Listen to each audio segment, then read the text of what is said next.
Hello বন্ধুরা, চলে এসেছি নারায়ণী কিচেনে রোজকার মতন রেসিপি নিয়ে। আজকে হবে তেতো ঝোল। এই দেখুন সব সবজি কেটে রেখেছি। তেতো ঝোলটা হবে নিরামিষ। উনুনটা ধরিয়ে দিয়েছি, কড়াটা বসিয়ে দেবো।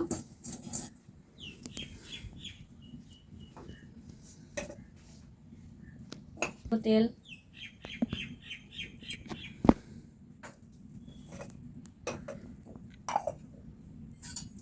তেলটা গরম হোক দিয়ে সবজিগুলো ভেজে নেবো। তেলটা গরম হয়ে গেছে, এবার আমি আলুগুলো ভেজে নেবো।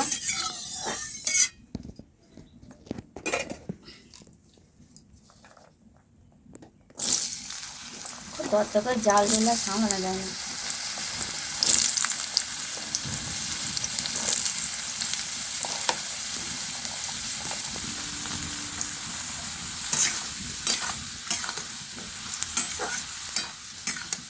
এই দেখুন আলুগুলো ভাজা হয়ে গেছে, এবার তুলে নেবো।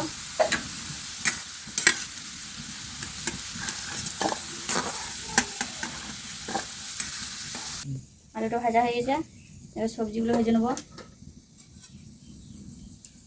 সবজি করলা, পটল,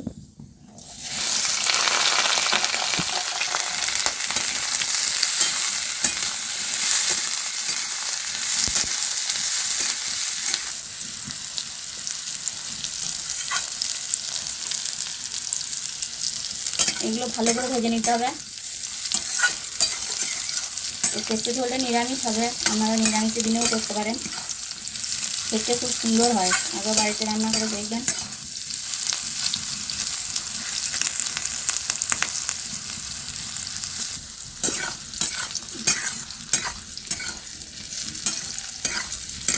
এই দেখুন ভাজা হয়ে গেছে, এবার আমি তুলে নেবো।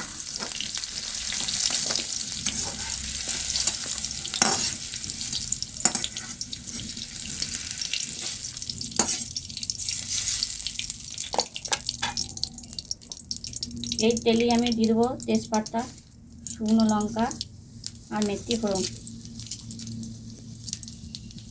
এখানে অন্য কিছু ফোড়ন ব্যবহার করবেন না, মেথি ফোড়ন দেবেন।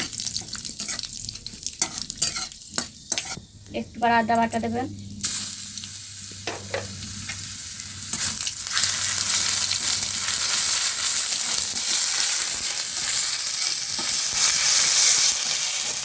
সুন্দর গন্ধ হয়ে যাবে। হ্যাঁ, এবার সবজিগুলো আমি সব দিয়ে দেবো।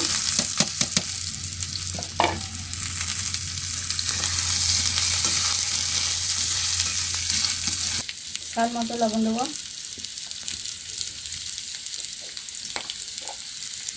হলুদ, ভালো করে আমি নাড়াচাড়া করে নেবো।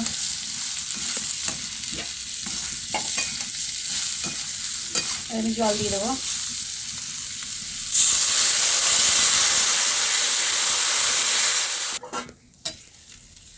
এরকম জল দিয়ে দিয়েছি, এবার একটু আলুগুলো সিদ্ধ হোক, ঢাকা দিয়ে দেবো।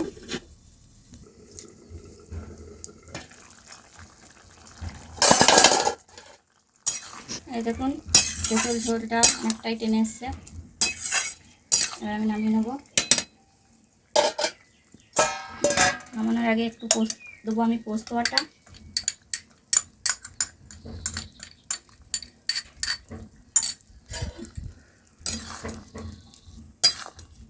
খুব সুন্দর গন্ধ বেরিয়েছে, যেহেতু মেথি ফোড়ন দেওয়া আছে।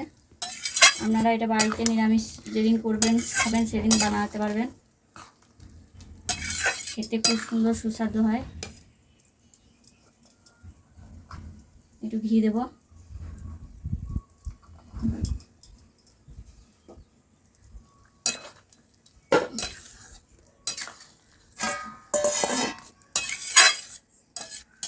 এটা তেঁতুল ঝোল, ওই জন্য একটু ঝোল ঝোল করেছি। এবার আমি নামিয়ে নেব।